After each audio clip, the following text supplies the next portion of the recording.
Yeah, and in the game, he just like pulls these out of his butt.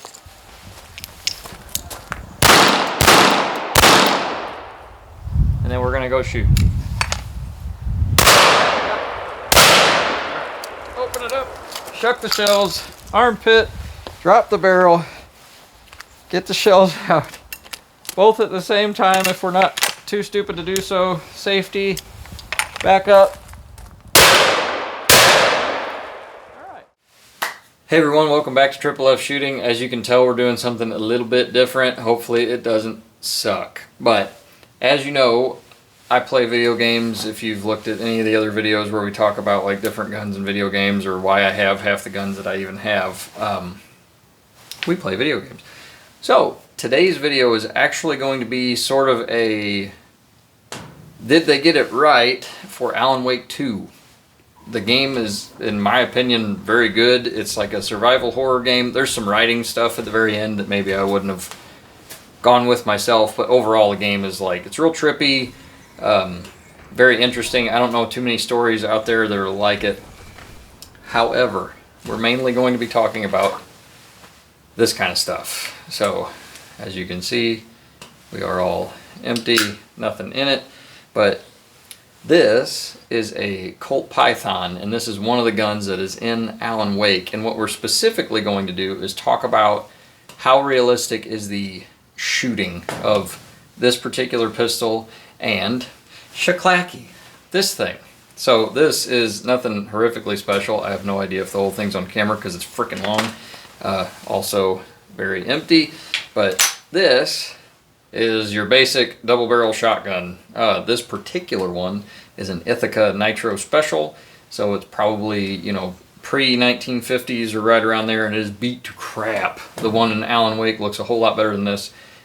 But this is another one of the guns that he uses regularly. So we're going to talk about some of the different positioning and just how the game looks and how much homework the game developers did, which I'm going to go ahead and spoil it for you. They actually did a pretty good job. We're just going to see if it's feasible in real life.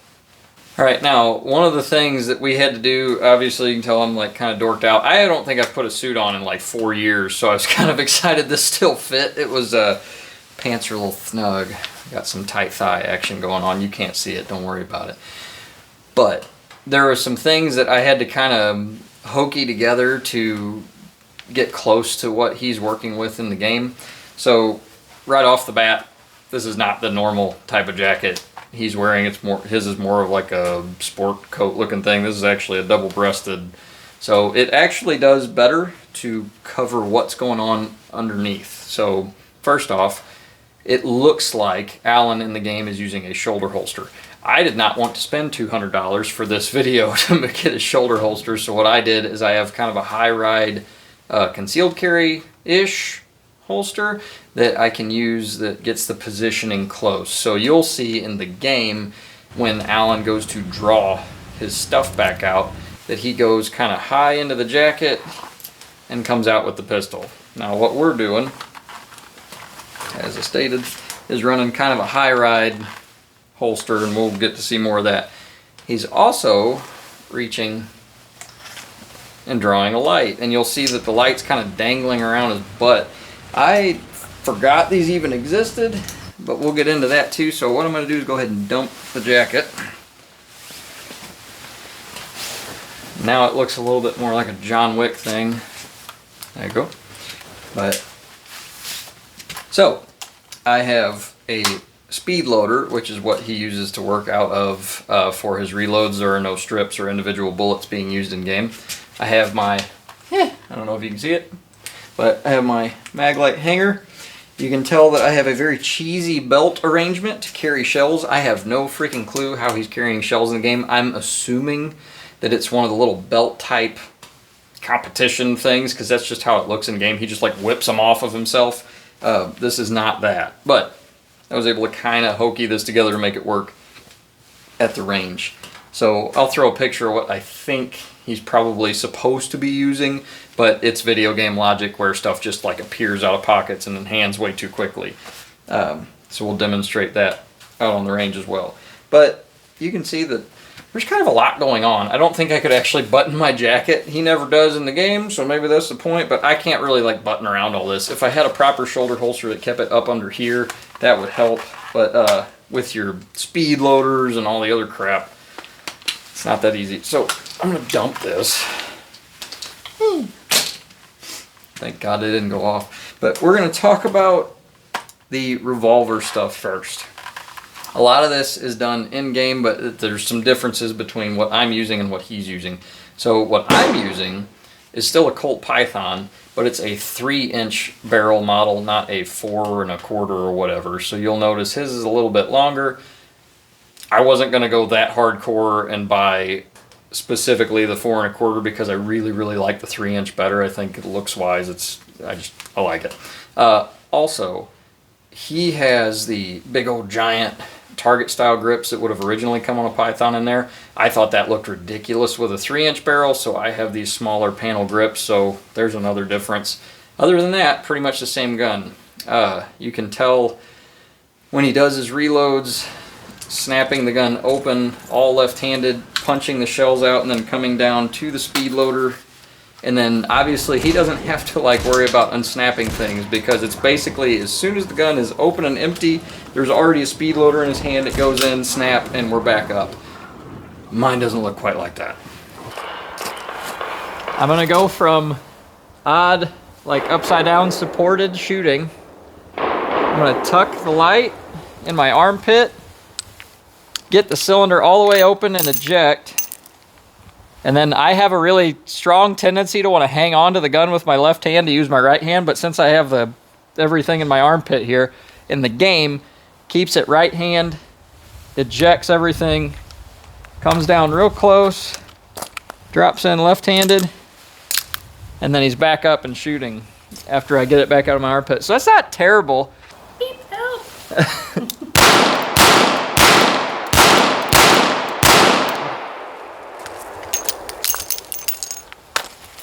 Yeah, and in the game, he just like pulls these out of his butt.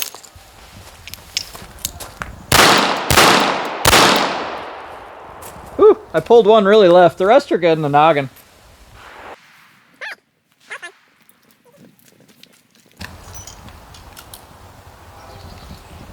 Okay, so other than the reload action itself, you can see in the game that he's always holding a great big mag light. I don't know if you've held a mag light in a while. These are outdated as it gets. They're frickin' huge and they're kind of ridiculous for the amount of light that they put out. Like that is, it's not doing anybody any real good. I guess if you were completely in darkness. So I mean, it's pretty weak. It's not even blinding me right now. If I had anything hotter than this, it would hurt my eyes. But you can see, you know, not a ton of light being put out by this, but it's cool looking in the game, and it does kind of have a whole different feel to it. So let's get light back on. Ta-da! We're back in the light. So, great big mag light to work around. In the game, I guess I should put my jacket. Nah, we're not going to do it. It'll be easier to see with this. But what's going on here is, again, very empty. No one behind the camera right now. He is taking this thing in just kind of a standard, gentle, like cradle of the light thing, holding it like this. When he is not in a threat situation, everything's just down low. We're looking around. Things start to get scary. Gun comes up. Not really sure what much good this is going to do. I think we stated it at the range, but if you're actually in a position where you're, you know, afraid that something was going to happen, you're probably going to be moving around, you know, with it more at like a low ready, or even like a low ready walking around with it like this, so that you can use it right when you need it instead of coming from here and having to slam it forward. But it looks cool in the game because you can see more of the gun and everything, so I get it. But shooting like this is a little bit weird. It is not the standard what you see in like your tactical shooting of the 90s and crap, where the lights weren't on the gun, where you'd hold it kind of hand over, lock your hands, and then I can actually push this hand this way and pull this hand this way and lock everything pretty tight, which would give me a more stable base.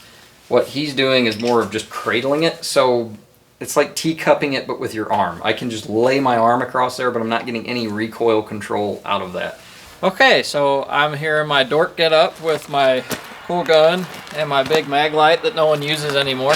And we're gonna see how bad it is to actually shoot. Well, he doesn't even do it the right way, upside down sorta. So I'm gonna go for this circle. We're gonna get back to, I think we can get 20 yards and just see how awful I do in double action with one hand supported by a flashlight the wrong way. So here we go.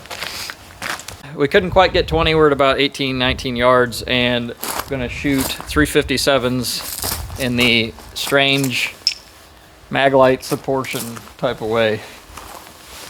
So here we go.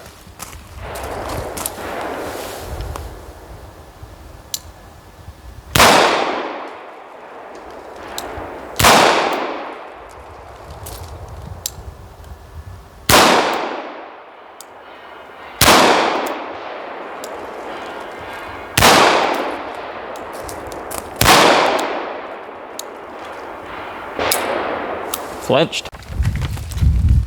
So 5-round group, one hand, double action, or I guess I should say like partially supported. One of those, the trigger kind of felt like it locked up a little bit, and I threw that one potentially off to the right. It could be any of those holes, who knows. So I only have 5, so my flyer was a severe flyer and not on the target at all, so I'm assuming I pushed it right.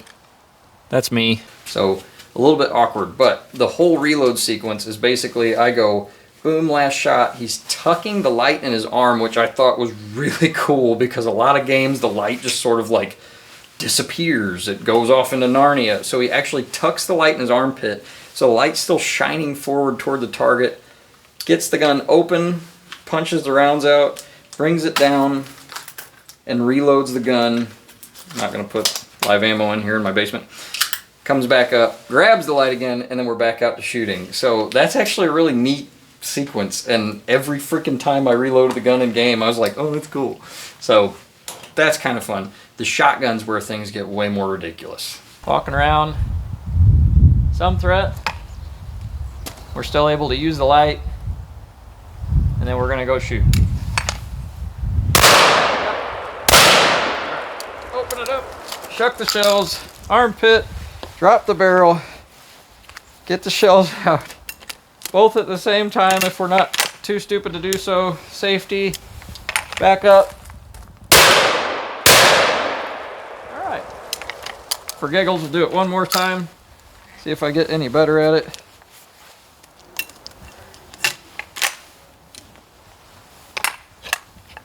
Go for the noggin. I am not holding that light anywhere near where it should be.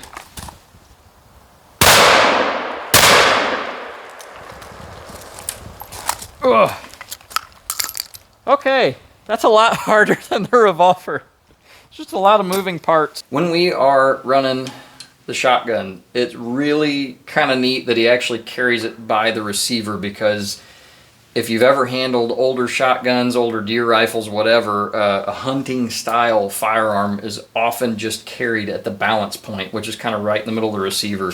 So if I hang my arms too low, you probably won't get to see it. But essentially, he's walking around holding the thing like this when there's no threat. So we're searching with our light, and the gun's just kind of hanging at our side like you would normally carry, you know, in the most comfortable, simplest position possible. Gets interesting when the threat level goes up. So I have to hold this and this all at the same time. So what he's doing is kind of cradles the gun and slips back to where the trigger portion is, and then holds the light forward with the gun up in the air. So kind of neat. You can still use it. Not good for the side of the gun. This is a very beat up, disgusting old gun, so I really don't even feel right doing it, but I'm doing it. Now, I guess I should go back the other way, but when there is a threat, we are going from here to rolling the gun forward and struggle with that. I guess if you take the head and keep everything toward the bottom. So what's happening now is I'm just kind of holding the side of the gun as best I can, and then there's a giant mag light in there. So you can see in the video that the recoil is not as easy to hang on to when you have a mag light dangling under. When we go to reload, we kind of have a similar situation with the revolver where we're going to tuck it in our armpit, but in the video game it starts to get really illogical how quickly all this happens. So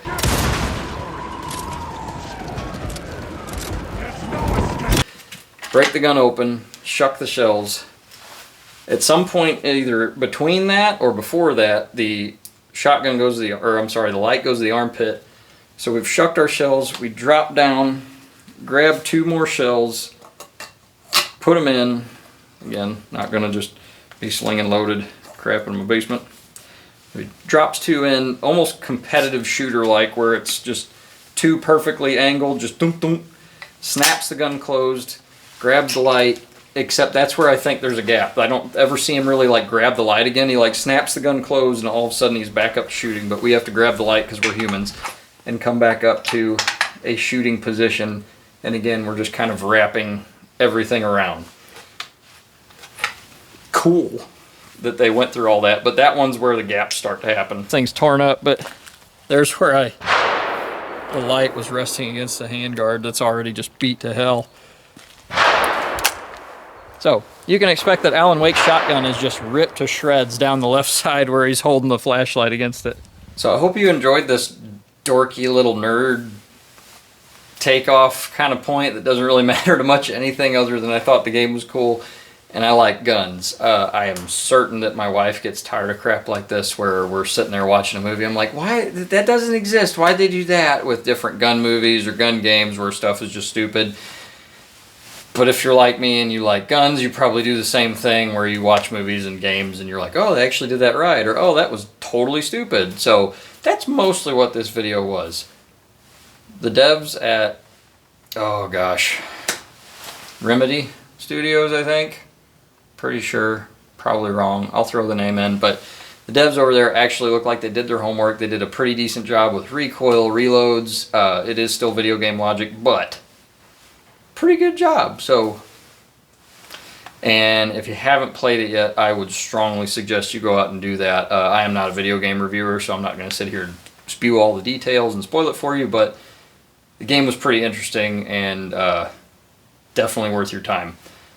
Also, 2010 is worth your time. I would definitely play that before 2, because you're going to play 2, go back to 1 like I did, and be like, what even is this? Like, why? It's like an action game, but not, I don't understand. Like, we're walking around with like full shotguns just kind of dangling below the arms. You know, it's 2010 graphics and thought processes, so I'm not going to complain about it. It was weird and at least set the groundwork for the awesomeness that is 2. So go play it, and otherwise, thanks for watching Triple F Shooting. If you're new here because of video game crap, welcome. We like guns. Watch our stuff. It's, you know, there's other video game crap going to happen eventually, and I think there's even some in the past. But if you've been here for a while, thanks for watching. We'll see you in the next video. Did you see the deer? Yeah. Could have ruined his day. Get the idea. And then I didn't even know these were real. That's a real thing people have for big stupid mag lights to dangle upon their back. Sorry. Couldn't help it.